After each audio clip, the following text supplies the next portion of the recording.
নিজেদের পাতা ফাঁদেই আটকা পড়ল ভারত।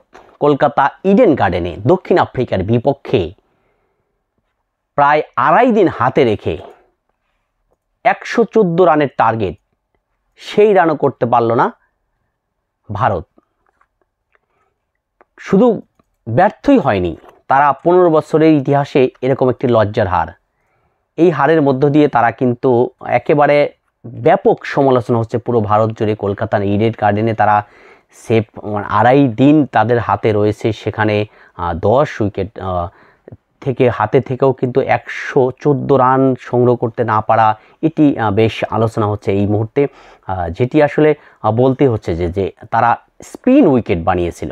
কলকাতার ইডেন গার্ডেনে তারা একাদশে 4 জন স্পিনারকে নিয়ে তারা মাঠে নেমেছিল। সেখানে স্পিনারদের নিয়ে নিজেদের পাতা ফাঁদেই ভারত যেভাবে আটকা পড়ল, এই স্পিন বান্ধব উইকেটে ভারতের জন্য এটি আসলে নতুন করে ভাবতে হবে।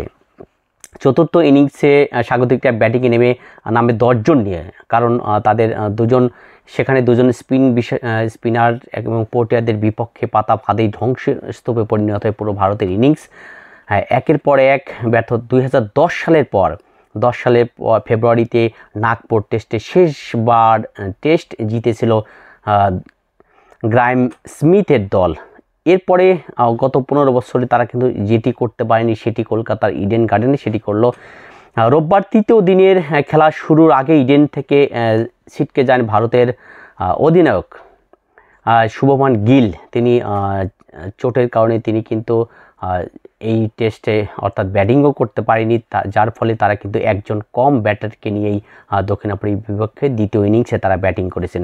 আর সব কিছু মিলে ভারতের এই 8 উইকেটের অর্থাৎ 2 ইনিংস মিলে তারা 8 উইকেট নিয়ে ম্যাচ সেরা হয়েছেন হারমার। এর আগে ওয়ানডেতে তিনি 2004 সালে অর্থাৎ মাত্র 2004 সালে মাত্র 117 রানের লক্ষ্যে স্বাগতিকদের বিপক্ষে জিতেছিল অস্ট্রেলিয়া। অন্যদিকে আফ্রিকানরা নিজেদের ইতিহাসে দ্বিতীয় সর্বনিম্ন রান ডিফেন্ড করে টেস্ট ম্যাচ জিতল, অর্থাৎ দক্ষিণ আফ্রিকার ইতিহাসে এটি তাদের টেস্ট ইতিহাসে দ্বিতীয় সর্বনিম্ন রান তারা জিতে। এর আগে প্রথম ইনিংসে দক্ষিণ আফ্রিকা মাত্র 159 রানে অল আউট হয়, সেটি পেরিয়ে ভারত প্রথম ইনিংসে গুটিয়ে যায় 189 রানে।